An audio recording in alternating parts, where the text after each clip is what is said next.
ତମେ ମୋତେ ଦିନରେ ଲଣ୍ଠନ ଦେଖେଇଦେଲ। ଏହି ଶବ୍ଦଟି ବା ଏହି ରୂଢ଼ିଟି ସମସ୍ତେ ଆପଣମାନେ ଜାଣିଥିବେ। 90 ଦଶକର ପିଲାମାନେ ୟା ମୋ ଏଜ୍ର ପିଲାମାନେ ଯେଉଁମାନେ ଅଛନ୍ତି ସେମାନେ ସମସ୍ତେ ଜାଣିଥିବେ ଏହି ରୂଢ଼ିର ଅର୍ଥ କ'ଣ।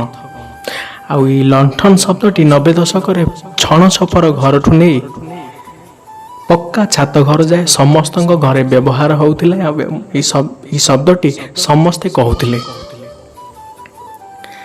ଚଷାପୁଅ ରାତିରେ ତାର କ୍ଷେତ ଜଗିବାକୁ ଗଲାବେଳେ ଏହି ଲଣ୍ଠନଟି ଥିଲା ତାର ସାହାରା।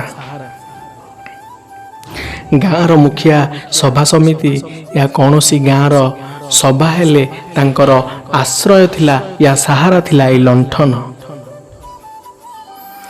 ଗାଁରେ କୌଣସି ମକଦ୍ଦମା ୟା ଚୌକିଆ ପୁଅ ଘରେ ଘରେ ଯେତେବେଳେ ଯାଇ ଡକରା ଦିଏ ତାର ମଧ୍ୟ ସାହାରା ଥିଲା ଏହି ଲଣ୍ଠନ।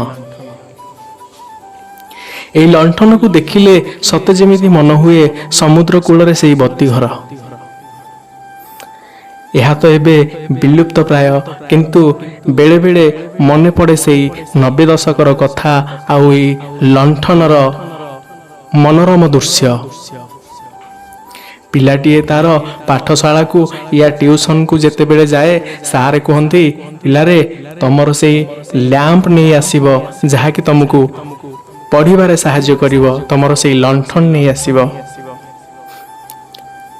ଆଜି ସତ ସେଇ ମଜା ନାହିଁ, କିନ୍ତୁ ଏହି ଶବ୍ଦଟି ଯେତେବେଳେ ଆମେ ମାନେ ଶୁଣୁ ବା ଏହି ଫଟୋଟିକି ଆମେ ଦେଖୁ ଲଣ୍ଠନ ମନେ ପଡ଼ିଯାଏ ସେଇ ପିଲାଦିନର ସ୍ମୃତି ଆଉ ସେଇ ପାଠପଢ଼ା।